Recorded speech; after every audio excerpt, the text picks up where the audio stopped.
Hi guys, welcome back, and today I'll be doing the last part for what if Chichi had become a Saiyan. Last time we had to change the Moro arc around with the Tournament of Power, which I explain in a bit. And in the in-canon explanation, you see with Goku not having visited Zeno to remind him, he had sort of forgotten about the tournament. However, he wasn't very close to destroying anything thanks to the fact future Zeno wasn't around. So he was just sort of sat around bored at his home. But that will change very shortly. You see, only a few days after the battle with Moro, our heroes have rested up. Chichi thinks she has discovered something and she wants to test it out. So she does have to head off to Beerus's planet, but she brings along Goshi with her. Since her and Goku are heading to Beerus's planet and not planning on staying very long, maybe not even a full day, they don't see the problem in bringing her along. Now, Goku is going to, because he wants to speak to Mira, so learn a bit more about this Ultra Instinct thing he was talking about. So heading towards that planet is just a good idea to see if he's still there. And Vegeta is also going to be tagging along, as he wants to just get a bit of training in. Upon arriving, Goku catches Miras and runs over to catch up with him. The pair haven't seen each other in a few days, but they are very close friends after the short bit of time they've spent with one another. The pair happy to see one another. Goku starts asking Miras if he could have some pointers for this Ultra Instinct thing. They had a bit of a talk about it in the past, and Goku wants to learn lots more. Miras gets excited as he agrees to help Goku. The pair start going through some very basic things through it. As for Chi-Chi and Vegeta, they head over to Whis, who is curious to see the group. He asks if they are here to do some training. With the pair both nodding, Vegeta hands over some food over to Whis, who's happy to see it. However, Whis then sees the likes of Goshi. Whis is curious at why Chi-Chi has brought along her daughter, with Chi-Chi explaining how she's been away for too long to be leaving Goshi behind with anyone else. So she just brought her along for right now, and she doesn't plan on staying very long, but she wants to try something out very quickly. So she brought Goshi along, and she's just gonna, you know, sort of leave her under the watchful eye of Whis while she tests something out quickly, always in line of sight with Goshi. Whis is more than happy to help her and watches over the child while she does some more training. The same thanks Whis as she heads off, asking Vegeta for a sparring match. Vegeta, of course, agrees to do so, with her telling Vegeta that she's going to be testing out a new power of hers, so she recommends Vegeta goes all out. With Vegeta hearing this, he turns into his blue state. As for Chi-Chi, she begins to concentrate a lot, before turning blue. However, she continues to push herself. Her aura becomes darker, so does her hair. Her body buffs up a little bit, with Chi-Chi then laughing as she achieves this new state. She turns towards Vegeta, excitedly explaining, I didn't expect to be able to do this at will. With Vegeta and even Goku interested at this, they look at this form with interest, while Whis figures out that the woman had pushed her limit so much that she achieved a new level of blue. With him interested in the battle that is about to break out, the two fighters stand by at the ready. However, a message from Grand Priest comes through Whis' staff, and this makes an announcement of the Tournament of Power. Things here are pretty similar, the rules are all the same. How long they have to get ready is the same, and the transmission ends. Hearing this, the group panic, and the Beerus, who was just woken up by the sound of Grand Priest, rushes out and tells everyone to start making a team very fast. However, in this timeline, making a team is easy. With a bit of help from Whis getting back to Earth, the group rush off and start collecting the group. In this timeline, it would only take them about 3 hours to make this team. And the reason being because the team is all relatively close to one another. The likes of Goku, Chi-Chi, Vegeta, Gohan, Videl, Piccolo, Goten, Trunks, 18, and Krillin make up the team. Now, this team, in all honesty, is pretty fucking stacked. Sorry about my language. So, with the threat of the tournament being a bit over a day away, everyone decides to get some training in, which leads to the teams getting some hardcore training in. Goku splits off with his family, being Chi-Chi, Gohan, Videl, Goten, and even Piccolo, and they all start training just to get some good games and to figure out where everyone is on terms of power. And to be honest, Chi-Chi is actually leading the charge for the first time in a few years. And this is thanks to her new Blue Evolved form, which is what she has dubbed it, with Gohan and Videl taking an interest in it. However, Goten notices something very strange about his dad. The way he's fighting and training right now is very different to how he normally does it. Of him trying to figure out what his dad's trying to do. Goku gives a basic rundown of what Ultra Instinct is and how he is trying to achieve it but can't quite get it right now. Both in hearing this offers to help his father, just do some training which revolves more around that, and Goku is of course willing to do so. They actually sneak off and spend only 2 hours in the hyperbolic time chamber just to get those last minute improvements in. Goku is unfortunately not able to achieve Ultra Instinct. However, he is so close to it, he can feel it, just needs a little bit more of a push. As for Goten, he's actually learned a lot of the fundamentals from this, and is trying to work towards it himself. And with the rest of the Sun family having figured out where they went, they were waiting outside of the time chamber for them. With the rest of them breaking into teams to spend 2 hours in there themselves, eventually everyone gets some massive improvements from this, even though it was a short bit of time. Now, with this done, everyone's pretty much ready after a day of training, as they head off towards the tournament grounds, with the first part going pretty similar, and soon the tournament begins.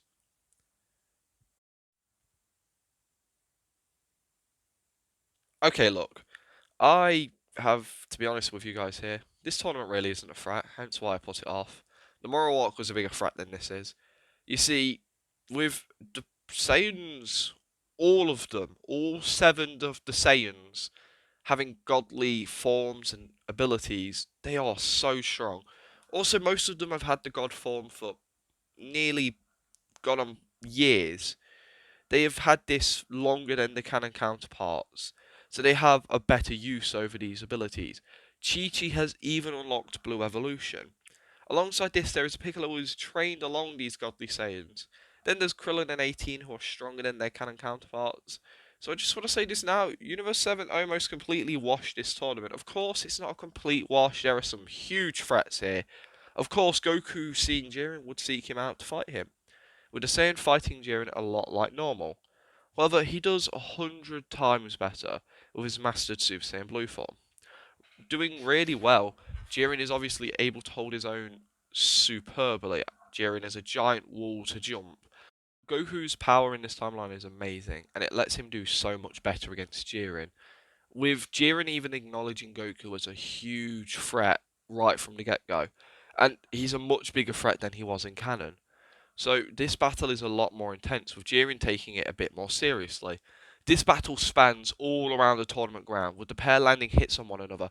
Goku's blows do hold some weight behind them, however, everything Jiren lands on Goku almost sends the Saiyan crashing through the arena floor.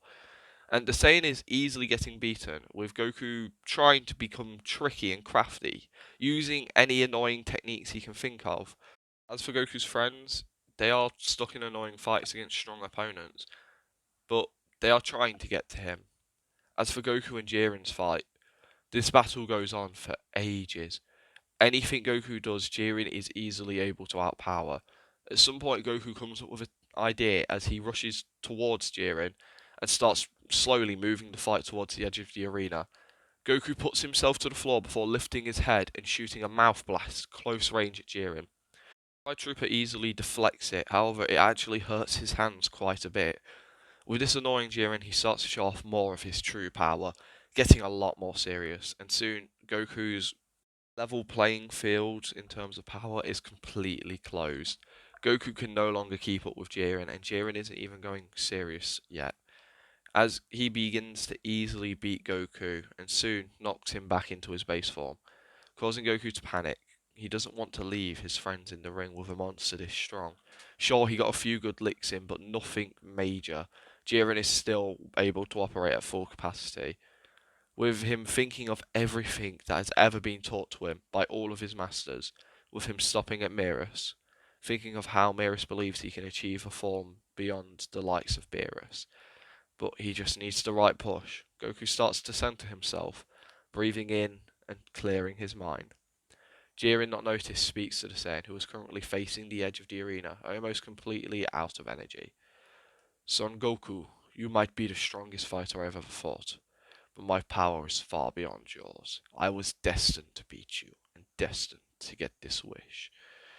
With Jiren about to knock Goku out of the arena, soon the Saiyan's aura spikes highly, causing Jiren to flinch, as Goku disappears and reappears behind Jiren, with Jiren turning around as all the gods begin to stand. Jiren then locks eyes with Goku, whose eyes are silver and hair slightly spiked upwards.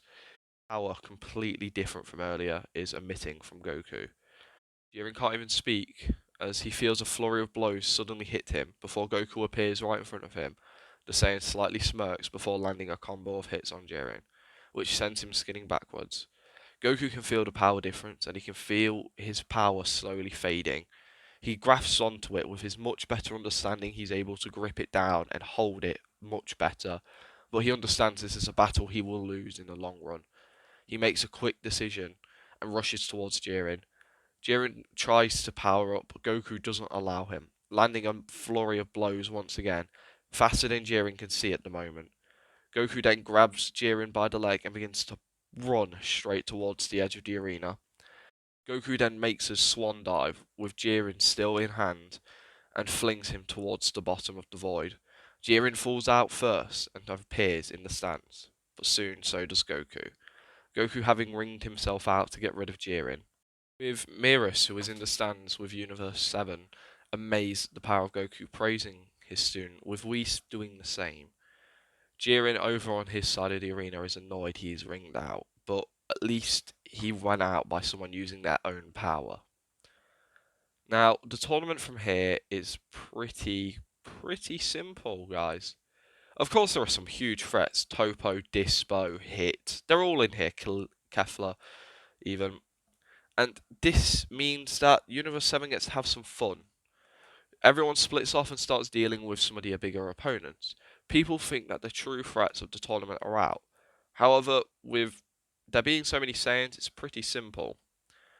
The team goes around knocking people out. I'll cover some of the more important matches, but nothing is too dangerous.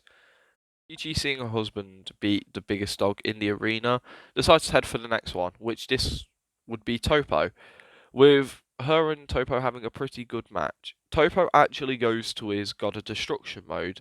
However, a blue evolved Chichi who has a little bit of practice in the form thanks to some time in the hyperbolic time chamber is easily able to overpower him, meaning that she wins and knocks him out of the arena. Vegeta's annoyed that he missed an opportunity to fight someone, so he goes off and seeks either Hit or Dispo. Imagine he would mainly seek out Hit, meaning so he never got to fight him in the tournament of Universe 6 versus Universe 7, so this battle would go pretty fun, and Vegeta would easily win. Next, he would seek out Cabba to see how well the Saiyan has done since they've last met, and they would have a pretty friendly spar, and Cabba has unlocked the Super Saiyan 2 form, thanks to some training he has had with the other three Saiyans from his universe. Now, with this being said, Goten, remembering his battle against Kale, has seeked out the girl, and he decides to have a match with her. But he's shocked and happy to see that she has learnt to master her Berserker rage, with Goten fighting both Kale and Caulifla at the same time, and this is a pretty good match. The pair are able to go toe to toe with Goten for a while. However, soon when he starts getting a lot more serious, they can't keep up.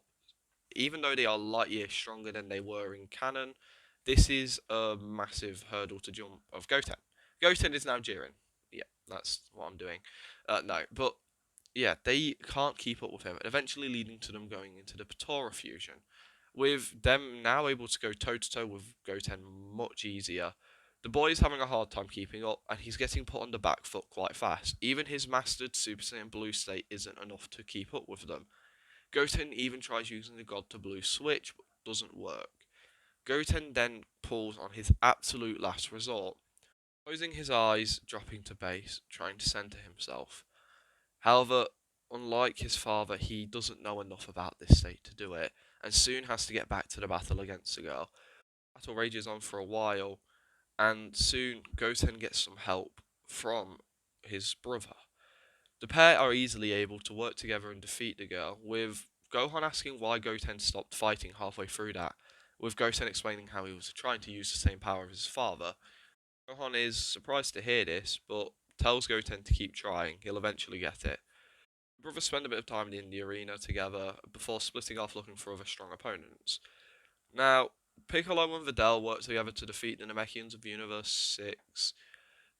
Eventually, Anirazas are born, and he's easily defeated.